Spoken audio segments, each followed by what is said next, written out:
Good afternoon, dog fans. Welcome to another edition of Dog News Daily Live, presented to you by DoMyOwn.com. I am your host, Chris Kiewert. That's last name is Kiewert. Here we are, mid-season report cards is in for the Bulldogs. It's an up and down season so far for the Bulldogs. A little lackluster to be truthful about it. Before we get too much into it, got to thank our sponsors. First off, being DoMyOwn.com. Obviously, this show is not even possible without those guys there. One thing about them that actually this week, I know every week it sounds like I get on their website and order something, but I do. This week, what I found on the website was their overwintering kit.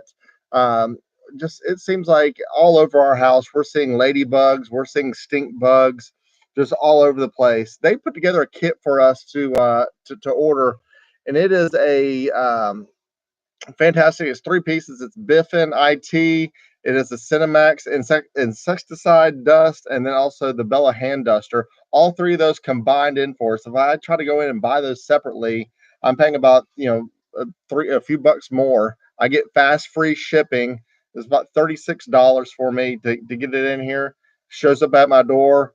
Now I'm DIYing like a pro. I don't have to worry about any of the stink bugs trying to come inside the house during these cold temperatures. So shout out to those guys once again at DoMyOwn.com. I know they're excited about this week's game against the Florida Gators. We're going to kind of take it back a little bit before I jump into that midseason report card and what our rankings are there for the Bulldogs. Georgia goes into Baton Rouge last week and gets humbled. Just didn't look good. Really didn't play the game that we're used to seeing the Bulldogs play, and that's smash mouth football. We got to it pretty early on in the game. You saw Elijah Holyfield busting one up the middle, almost did his best Herschel Walker impression where he runs through the safety there and runs him over.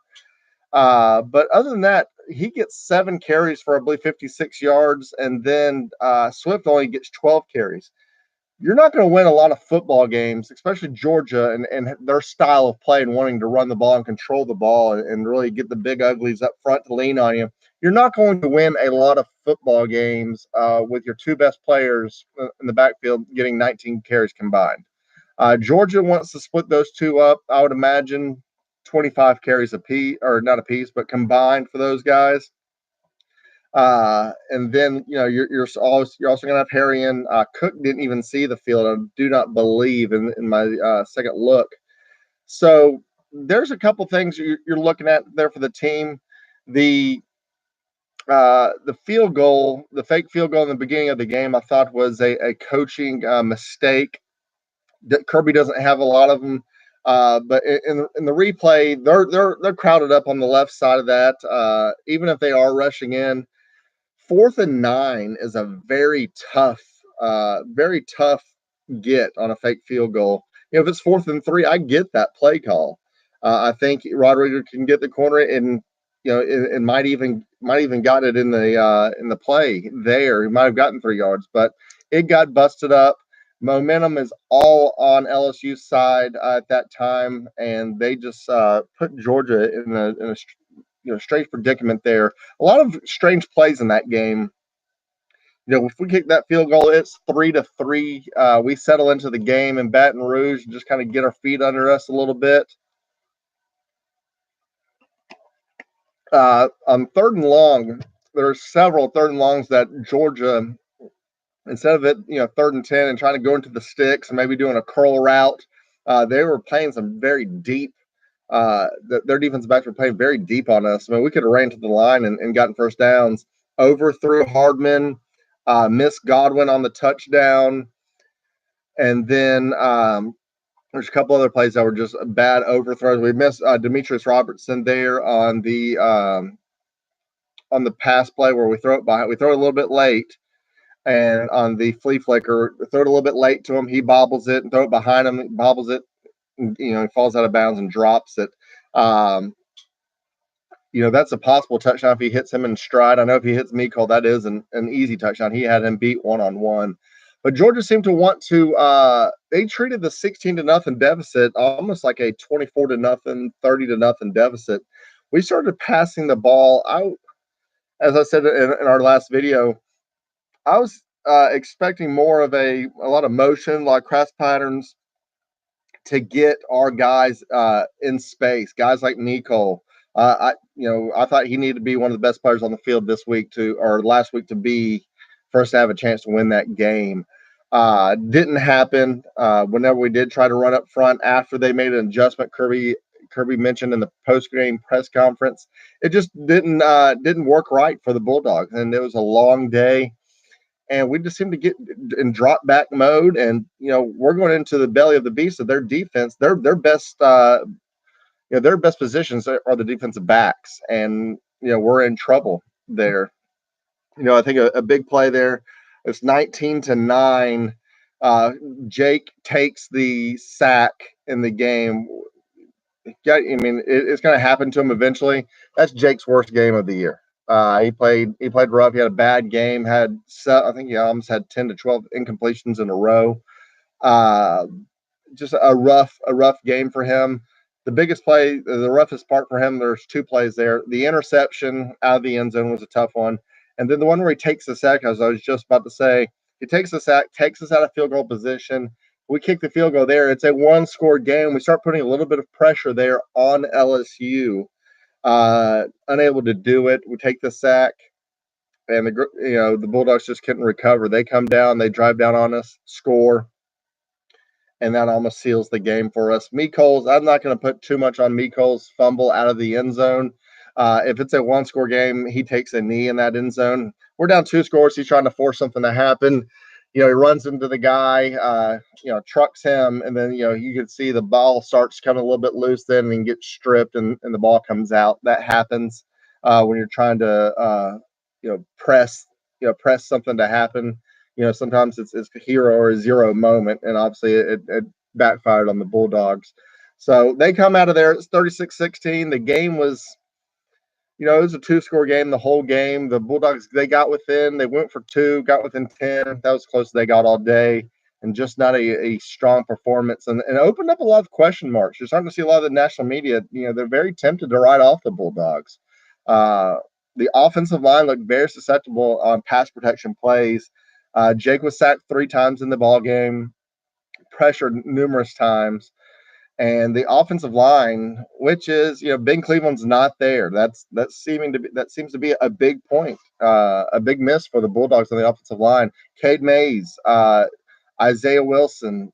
You still have Andrew Thomas. He admitted that, second or third play of the game, he gets rolled up on again with that ankle. He's not fully recovered. He's fighting through it as an offensive leader on that line. But they're just not back to where they need to be on that offensive line. And that speed rush on the outside is something that definitely we're going to want to look at in our previews this week against Florida, because they have some strong defensive ends. Thomas and both Wilson had a weakness there. And the LSU guys, defenders came in and blew right by them. So that's something to look out for this week. And hopefully Kirby's working on some other pass protections to help out the Bulldogs in pass game situations. So the bye week probably comes at a good time to help get the Bulldogs a little healthy. So I'm humble pie a little bit here. It's probably good for the Bulldogs to hear, they play better with a chip on their shoulder. Ask South Carolina. Not that I think South Carolina is as good as that once projected here in the spring. But when they go in there and there's doubts all on the Bulldogs, they step up. They tend to step up and play their best games. So hearing the media write them off and tell them that, with these next 2 games here with Florida and Kentucky, Auburn's going to decide their season.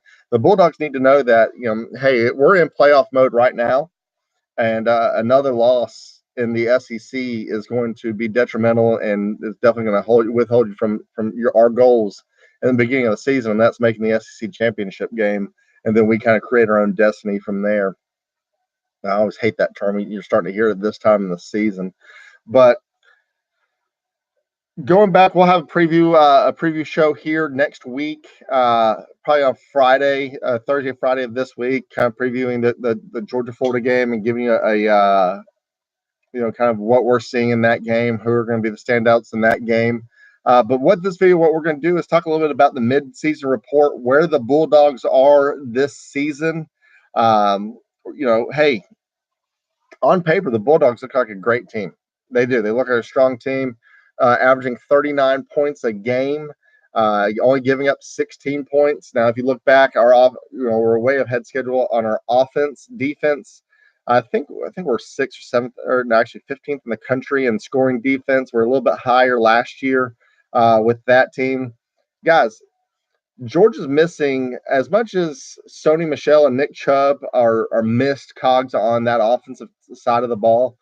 Missing Roquan Smith, missing Davin Bellamy, missing Atkins up the middle, missing Lorenzo Carter. All these guys are big time contributors, are seniors that bought into the Kirby Smart program, to the culture, and really set the tone for that defense. Uh, Georgia's really looking for that right now. As you saw, there are some weaknesses on that offensive line or on the defensive side. A lot of 4th and 1s. LSU was go for broke. A lot of those 4th and 1s that it was a gamble. It's a crapshoot. Ended up going in their favor, but they're missing that side of the ball. A lot of the seniors and the leadership on that side of the ball. Passing wise, Georgia's averaging 235 yards a game, 226 on the ground. A strong performance from both sides. But Georgia's currently ranked 7th in the AP poll, 6th in the coaches this week. So you got that's probably where they should have started off this year. I thought top 3 was a little high for the Bulldogs. I wasn't sure they were ready for that yet. With just losing the seniors off of last year's team, I'm not sure they were ready for that yet. Our mid-season report card, we're going to have that posted here for Monday, by the end of Monday, for everyone. Go into a little bit of depth. As for the offense on the our report card for the team, I got a B+ for the Georgia Bulldogs on the offense. We look good. We're running the ball once again by stats. You're seeing a lot of a lot of good running game on the ground. If we get over 200, if we average 220 yards a game, then these next 3 games, Georgia's going to win the game, win their games. If they go under 200, they're not going to win. Look at the LSU game, perfect example. So on the offense, and this will come up here in the coaching grade. I do not like the way Justin Fields being inserted. You got to if you're going to put him in there, the coaches are seeing something there in the practices and in the film. They do not like what they're seeing in the pass game from Justin Fields. The guy can sling it. He's got a great arm. He can throw it, probably 60, 70 yards in the air. He's got a cannon, but he's struggling, probably either reading some defenses or, just the trust factor is not there yet from the head coaches. So that's something we don't like to see. It seems like almost an obvious play. When they're coming in, it's going to be an RPO, but it does gain ground. And guess what? Usually when we insert Fields, we're scoring the ball. We're getting down the field, and it's a nice mix up. We just suggest a play or two. We prefer that mix in with how Rick managed that with Shockley. He'd give him, be about 3 series for Green, and then Shockley would have a series, and they would just rotate on feel after that. But giving him a string of plays, hopefully they're doing that here in the off week to kind of get him ready. LSU seemed pretty prepared for when Fields came into the game. I think that's just something that didn't seem ideal and seemed, as much as Kirby wants to say there's not a plan, there needs to be one, because a lot of shuffling like this in and out of players. Don't be surprised if there's some whispers at the end of this season, if it continues like this, of one of these players leaving. I'm not putting it out there, not saying I've heard anything, but don't be surprised. Also on the B+, giving them a B+ on the offensive side of the ball. The start off the first quarter of every game has been very what's the word for it? And it's been where you really want to see more out of them. You want to see some drives. We're seeing a lot of 3 and outs. We're seeing a lot of stalled drives, not even on the other side of the field, not even to a field goal. So to see them kind of wake up, get the drills going and getting into getting that offense gelling into place that they need to be, that they're obviously said that they typically have about the first 20 plays of a game is a scripted play for a college football team. Maybe it could be even more than that. But those should be bread and butter plays. The offense knows, and there seems to be a little bit of a timing issue there on some of them. But that's something that the Bulldogs they definitely need to wake up in the first quarter, and they're going to the next couple of games. They're going to get hit in the mouth by a Florida, an Auburn defense, and obviously in Kentucky, right in the middle of those two. So a B plus there on the midseason report card here from Dog News Daily. Next up on the defensive side, I'm giving a B plus. It would have been an A minus after the LSU game. A lot of concerns up the middle. Kirby pointed that out that they saw some issues kind of leading up to this. What happens here is when your starters are not playing in the fourth quarter against teams that are not very good, it's hard for those guys to gel and be ready for that for the fourth down conversions and really have to step it up in the fourth quarter. And those 41-17 victories and the victory over Vanderbilt, those are games where the score is hiding a lot of holes, and that's what it looks like it's happened here with the defense stepping up on the backside. As much as it was a question mark in the beginning of the season, the defensive backfield seems to be a strong point. Obviously, DeAndre Baker is a All-American and has been a lockdown. Tyson Campbell had a rough week last week. He led the teams in tackles with 11 tackles last week, but at the same time, he was targeted, I believe, 15 times. So they kept him very busy over there, and expect going for the rest of the season, they're going to be thrown a little bit more that way as well.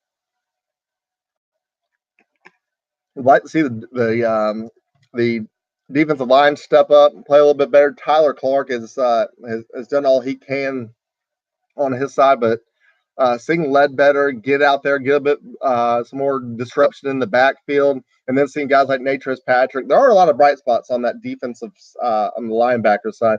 We just forget, Dog fans, we are so young on that side of the ball, and really the whole team. But just a young core of players that are only going to get better. But we did see a lot of highlights on those guys. Robert Beal had a great game against LSU, stepped up. Jordan Davis had a great game up the middle there for the Bulldogs. A lot of bright spots there for the Bulldogs, but just a lot of youth as well. Special teams is an A minus. Nothing against Rodrigo. I know if it were me, I might be looking at the snapper and saying, "Hey, we're kicking this ball." I see 2 All-Americans on the other side waiting for me on that fake field goal. Go ahead, kick the ball. I'm sure that happens a time or two where they come off the field and the coach isn't very happy with that play call, but maybe would have saved them some points there. The punting situation is very questionable. Carmada he's got a leg and he can boot that ball probably 80 yards on the punting side. Something's happening on Saturdays. He's getting either nervous, butterfly. We're not sure really what it is, but he is struggling mightily. This is where you look at the Kem Nizelak last year, the grad transfer that came in from Columbia.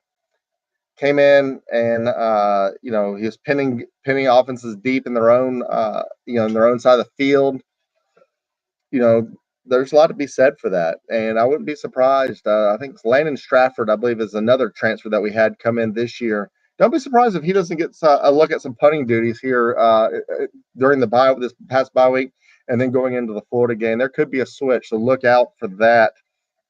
Other than that, Rodrigo's been fantastic on kickoffs, and I think he's 11 of 13 on field goals. So strong performance by Rodrigo.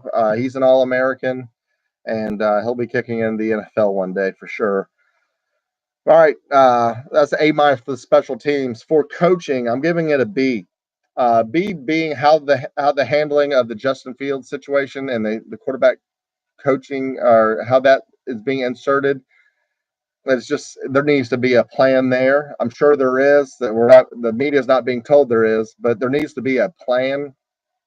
Uh, and a recommitment to the north-south running game that was so successful early on in the season.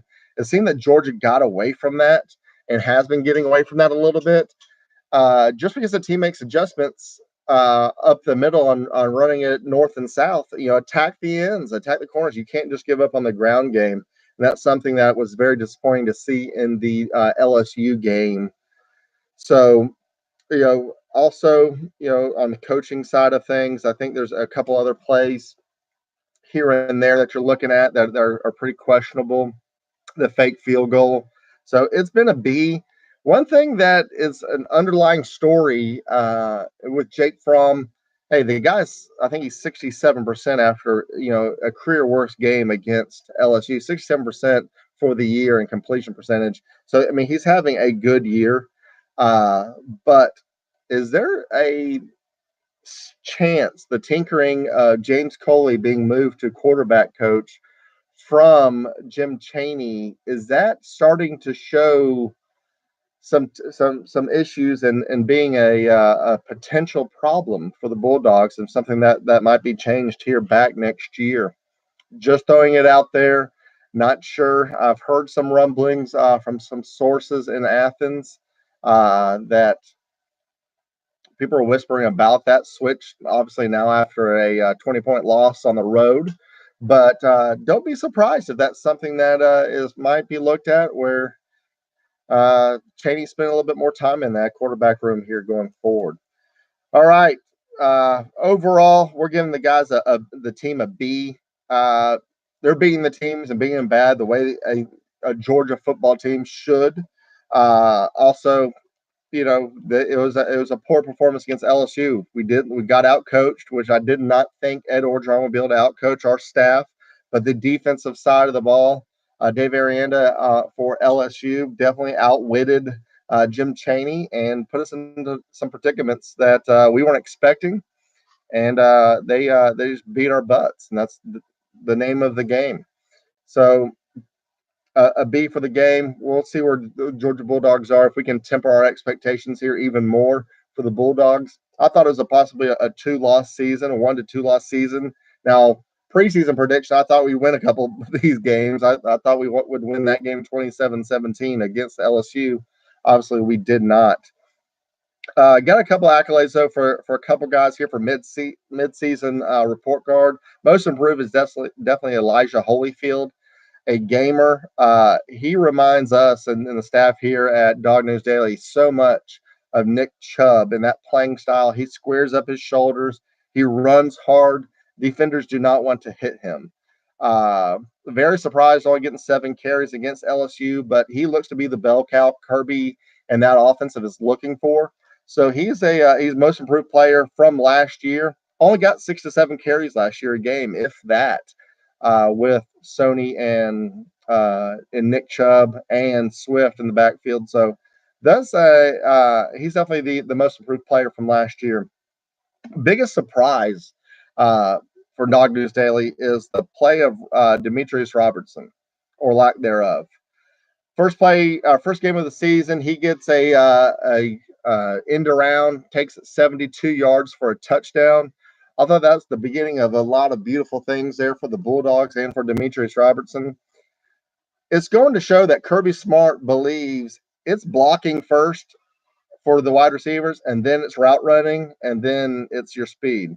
But Demetrius Robertson's going to need to probably bulk up a little bit, work on his pass game blocking, his run game blocking.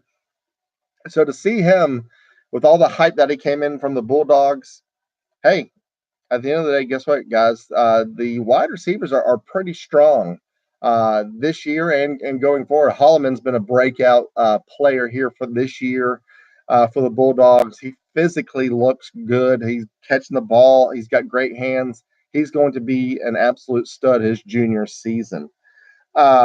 So that's a surprise. Another surprise. And once again, I keep on saying that here in this broadcast. The Justin Fields insertions with one play and yanking them back out is very disappointing to see as well. So that's the midseason report card for Dog News Daily.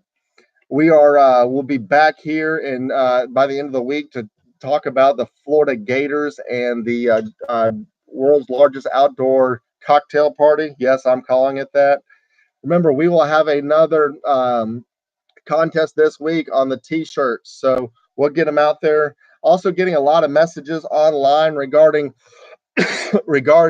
buying these shirts, not having to guess the score and go through the contest. We're working on that through the website. Check that out. There'll be more information through there as well. So we're trying to get to that here this week. Once again, Georgia, Florida coming up this week. ESPN Game Day, it's official, will be live in Jacksonville this weekend. So a much hyped game. First time being back in Jacksonville since 2005.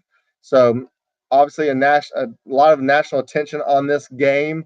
It's got, I believe it's a top 10 matchup here with Georgia and Florida. So a rivalry that's probably going to be one to come here between Dan Mullen and Kirby Smart. So we're going to obviously we're catching up on tape now and do a little bit of previews here during the week. We'll be back in touch with our 3 and Out report as well as our next video here on the preview of the Georgia Florida game. I'm Chris Keywert. Thank you so much for joining us here this week. And as always, guys, go Dogs.